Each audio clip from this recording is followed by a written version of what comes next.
Yes. Wonderful, wonderful, wonderful. So today I want to talk to you about something very interesting today.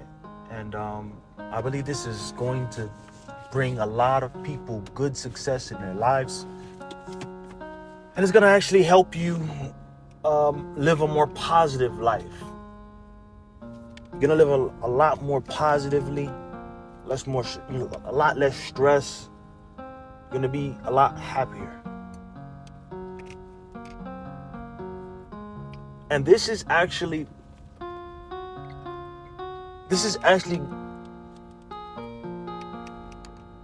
is a topic that I don't hear often, but hopefully I can give you some insight into this supernatural mystery. Now, to begin with, we are going to be dealing with the universal law. So whether you're spiritual or not, whether you're religious or not, this is evident that we have universal laws, right? This pertains to anyone and everyone, whether you like it or not, whether you believe in God or not. There's a universal law. Now, we do have laws, right, that were written by Moses.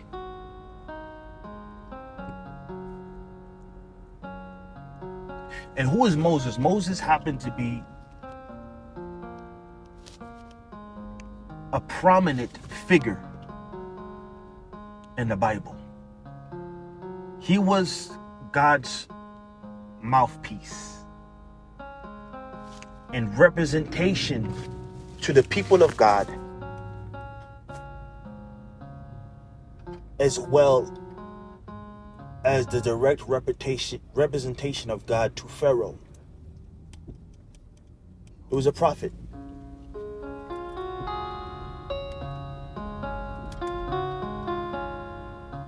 And there was a little bit more than a prophet. The Bible even talks about it. He was a little bit more than a prophet. But generally, we know him, to do the works of a prophet, but he did much more. Nonetheless, he wrote the laws. He wrote, quote unquote, the 10 Commandments. However, there are a lot more than just 10 commandments. We have over 600 commandments written in the Bible. But when Jesus came on the scene, he said he came not to abolish the law, but to fulfill it. And he said it's going to be done just by one, love. Right? By honoring let me go back. To love yourself. To love your neighbor as yourself. There we go. So basically, the golden rule. We hear mention of the golden rule, and that's really all this is. It's just the golden rule. So to fulfill all of the law, you have to love. So let's fast forward into this.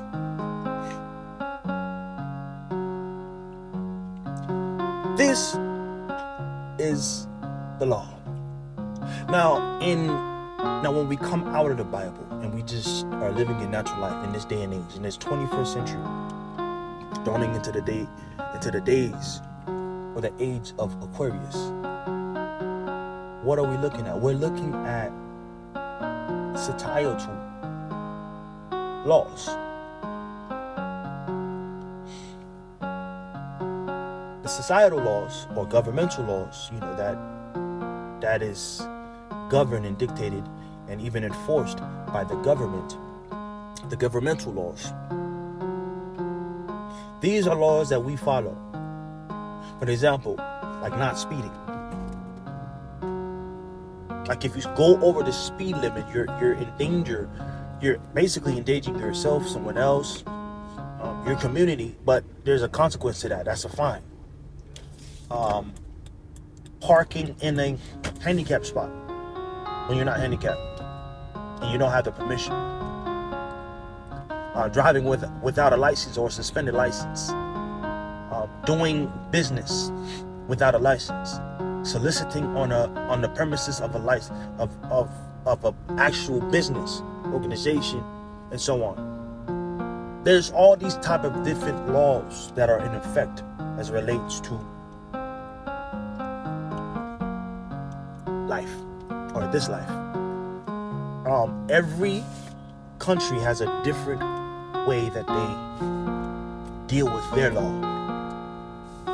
So the laws in New York may be different from the laws in Alabama. The laws in Alabama may be different from the laws in Florida. The laws in Florida may be different from the laws of California, and so on. So they're broken up into different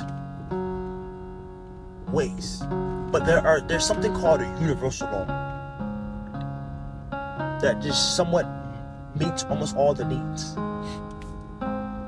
Now, the closest to the universal laws that we know would be the Bible.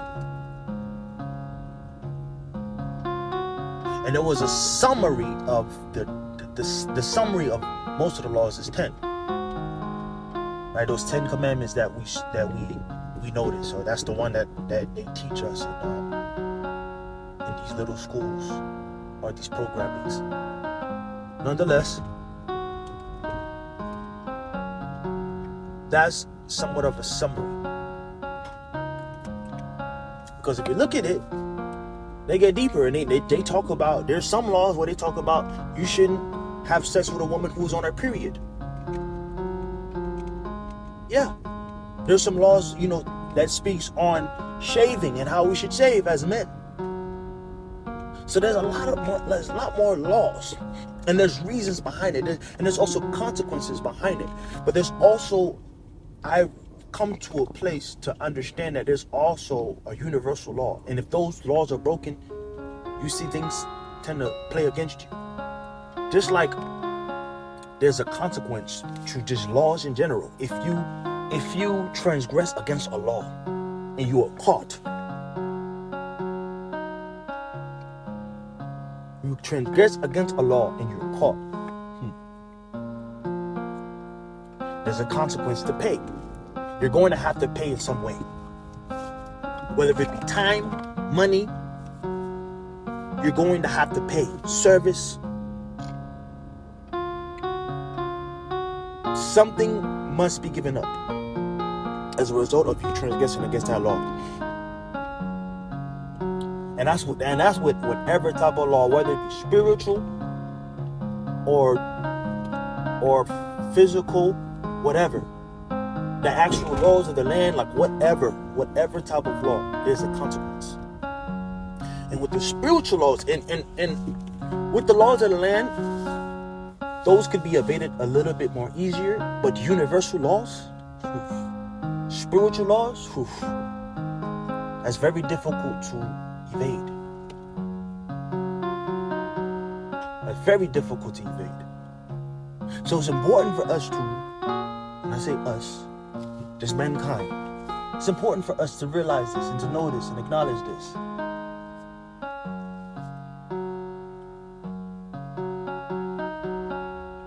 We want to be safe. We don't got to go through some of these things that we're going through. But when you transgress against these universal laws, you're put in danger. And you will have to face the consequences. And a lot of us do not want to face some of these consequences. Some of it could be very painful. That's why it's important for you to treat others well, especially those who are chosen, especially those who are here to enlighten the world, those who deserve honor. That's why also having honor is very important. I believe honor, humility, love is the biggest protection, spiritual protection against a lot of negativity and even the consequence of such laws. Because there's times where you can, to a certain degree, evade the consequence and the whooping that the universe will bring to you, or what God would bring to you.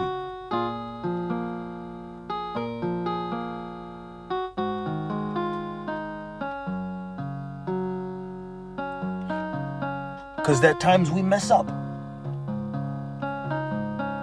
But if you know how to walk with the right heart, with the right mind, with the right intention, some things you could evade and protect yourself from. That's why if you are prideful, be ready. If you're prideful now, it's best that you humble yourself, or someone else will have to humble you. Whether it be God or some random individual on the street.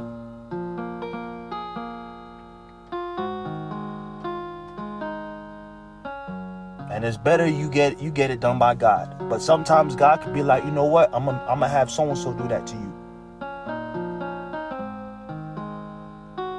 So just sometimes you just want to take that upon yourself, to just humble yourself.